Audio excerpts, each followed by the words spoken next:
Now, I am not suggesting that people not toss them a few bucks, okay? In fact, I would encourage you to do it, and I will give you 2 reasons why. Number 1, if they need the help, it is the right thing to do. Toss them a couple bucks in their PayPal.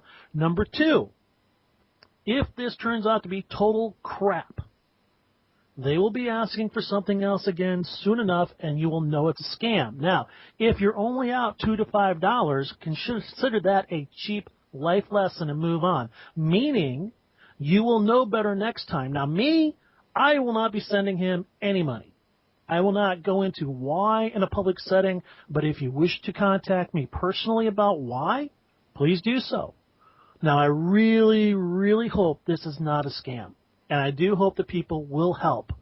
But in doing so, be sure to protect themselves from further possible exploitation. So, my encouragement, if you so feel led, toss them a couple bucks. Don't send them 100. All right? Be prudent about it. And let us hope that this really is just sort of a one-time thing and that these folks can get back on an even keel and, get their stuff in order. So, that's all I got to say about that. And that finishes up the news. Moving on to the Tatooine Homestead. What about your weekly posts?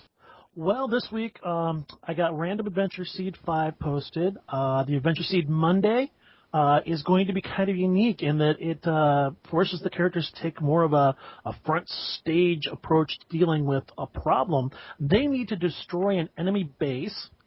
There's going to be some type of mountainous terrain involved, and they're going to be dealing with some zealots, Comp Force Assault Troopers. So that's kind of unique. The character of the week this week was number 12. It was Bacon, the Wookiee mechanic with a fear of spaceflight, and that happens to be the last member rounding out the B team. They are now complete and posted, so people can take advantage of that. Rumor Wednesday saw the rumor something is destroying hyperspace beacons at an alarming rate. The planet that was released today on Thursday was Bandio. It's an asteroid facility housing thousands of people and ruled by a monarchy. Yes, a monarchy. I know, and that's the second asteroid we've had in the last couple of weeks. That brings us back to Daniel's character week. What do you got, brother? Eth Koth, a Zabrak member of the Jedi Council during the Clone Wars. He was originally refused training when he was a child because they believed he was too old. But Eth's abilities and his willpower eventually turned the Council around, and they were better for it. Yep, see, Jedi Council, bunch of bigots. Well, that's enough of the homestead. Moving on to the all-you-can-eat Ronto buffet. Yes, all you can eat. I want that chocolate fountain. Doug Red 4 from the Rancor Pit Forums asks, I'd like to do some larger scale combat, where instead of dealing with things on this character scale, you instead deal with entire squadrons or regiments or whatever. Yikes. Doug, I applaud your fortitude to want to do this, all right? And you know what? There are a lot of instances of that, especially in the prequel movies.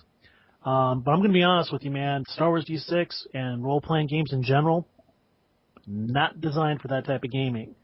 The revised and expanded page 130 through 132 in the running battle section does give a good description of how to do this in a role-playing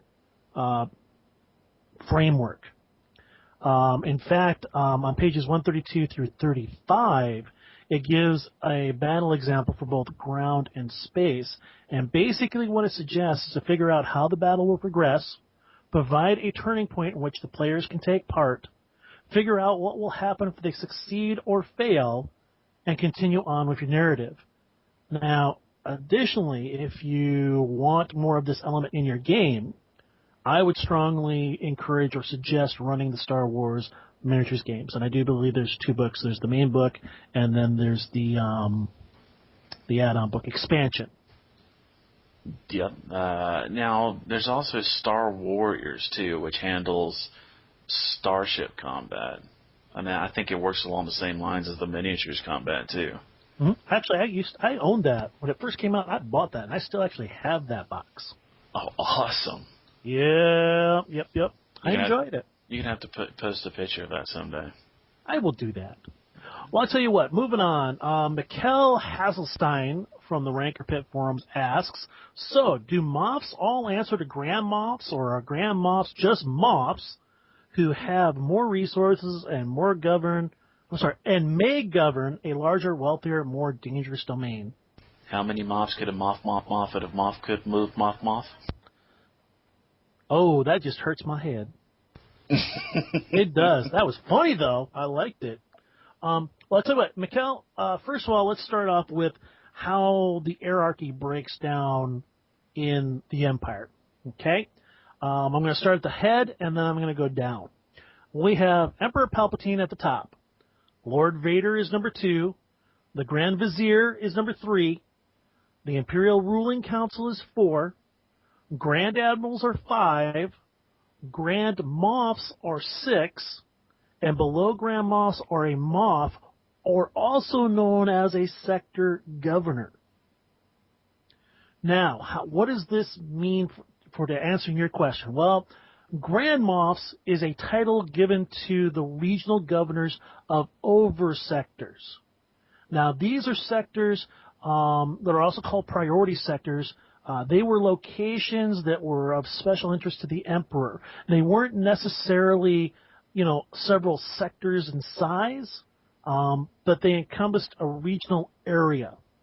Okay?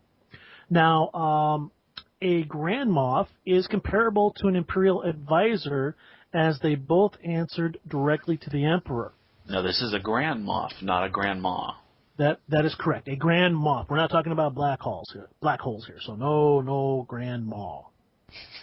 So, or Grand Moff, because we don't want, Graham showing up, Vader will probably lop her head off. He's kind of that way. He's a woman hater. He choked his wife. That's all I'm going to say about it. So, basically, they're comparable to Imperial Advisors. While Imperial Advisors could appoint a Moff, only the Emperor himself could appoint Grand Moffs. The Grand Moffs were higher in authority than the Moffs/Sector Governor, but there is no indication that Moffs actually reported to the Grand Moffs. Instead, the Grand Moffs held direct control over their territories. Grand Moffs also had drastically different levels of power. Now, in theory, the Imperial Advisors were more prestigious than the Grand Moffs and closer to the Imperial seat of power on Imperial Center, but their direct access to the Emperor gave them less practical power than Grand Moffs, who often wielded supreme authority over their territories in a manner that brooked little opposition. All right? No one's going to show up and go, sorry, Tarkin, you can't do that. Then your planet blows up. Or he goes, I don't know. I mean, think about it. Grand Moff Tarkin, he even had, Vader. Vader was, I wouldn't say that Vader was, bowing and scraping to him, but, when Tarkin spoke, it carried authority. True. So, that tells you a little bit about it. And not only that, I'm of the opinion that there are not that many Grand Moffs running around in the Empire. I'm thinking, we're talking maybe 3 to 5, maybe 7 in the entire galaxy, whereas we have lots of Moffs who, again, are another name for a sector governor. Just my thoughts. Methador from the Ranker Pit Forums asks, and I'm going to read this verbatim just to see how funny it goes. All right. Hitting for knockout. Damn, that was funny. So, how do you handle hitting for knockout? Well, me personally, I posted up some rules a couple weeks ago. In my game, personally, all brawling is considered knockout, meaning that a result of higher than stun is just considered knocked out for 2d6 minutes. Now, in all honesty, I had not considered things like striking to stun using other items. I think that first off, I would allow only items that were blunt. A club, a blackjack, a chair, etc., and allow the person to strike to stun as opposed to damage just by declaring it. Now, something that's kind of interesting, I would not assess a penalty to do this. I would not make it harder for them to knock someone out as opposed to just trying to, brain them. Now, I would say it would be harder for them to use an improvised item. Yes. Indeed. But, I don't really think that we need to have here's the thing. In real life, is it harder to hit somebody to knock them out than it is to, brain them? Yeah, it is. But really, is that the level of mechanics that we need for Star Wars? Does it really add anything to it? I think it actually takes away from it. So I would say that the person has the option of either declaring to strike the stun or, just regular declare, to, brain them. This is Star Wars. It's fast. It's quick. Again, it's just my attitude, my opinion. Don't have to share it. Good point. I'm more correct than most, but, hey. Matthew Bonzagni from Facebook asks, how many character points do you all on average give players at the end of a section? Okay, I'll do this again. Matthew Bonzagni from Facebook asks, how many character points do you all on average give players at the end of a session? This has been a question that has come up a lot. And I'll tell you what, I'm gonna share with you what the rules say in the Revised Expanded, and then I'm gonna give you a quick idea of what I personally do in my games. Now, first of all, I want you to know this is a really good question. Referring to Revised and Expanded, page 160 through 61, to quote, characters also receive force points and character points for their actions, and characters receive character points at the end of adventures, which can be used to increase skills or can be saved for later adventures. As a general rule, a character should receive between 3 and 15 character points for each adventure. This depends on several factors. There are 6 factors. How well the characters or players did. This could be 3 to 5 character points. How well each character or individual did. 2 to 3 character points. Whether they cooperated. 2 to 4 character points. Did they play in character? 3 to 4 character points. And finally, did all of you have fun? The most important one, 3 to 5 character points. Now, the way I run things, since I run mostly serial adventures, I don't run too many one-offs, I am inclined to award character points during play and an award at the end of the adventure. Not the end of the session, okay, but the end of the adventure. Now, I award character points for good ideas, role-playing, and so on. This award is something that I give characters immediately in the game and can be anywhere from 1 to 3 character points.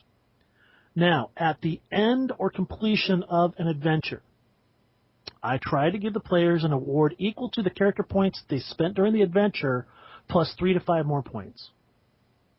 That's how I do. The Don Diesler Award for role-playing goes to... Dun, dun, dun, dun. Peter! I pretty much follow the same thing myself. If a character really stands out, I'll give them bonuses. For example, in a campaign, I had a guy use a Wookiee soundboard to voice his Wookiee, so that earned him automatic bonus points. Yep. Let's see. Matthew Bonzagni again from Facebook asks, anyone have information about the political structure of the Keldor? This was a good one. I tackled this one, and for anybody who know or don't know who the Keldor are, I believe it's in Revenge of the Sith when the Command 66 goes out. He is one of the guys, I think he's in a starfighter, and he gets shot out of the sky, and he's got these goggles on. He's got it looks like he's got 2 kind of tusks coming out of the side of his face, but it's really a breather mask. I do believe that that's a Keldor. Now, yes, that's. I'm sorry to interrupt here. Oh, go ahead. That's Master Plo Koon. That's Plo Koon. Mm-hmm. Yep. Well, I tell you what, there's not a lot of hard information out there, Matthew, about the Keldor. But from reading about them from a number of things, reading from several sources, a number of things can be inferred. They were ruled by powerful families.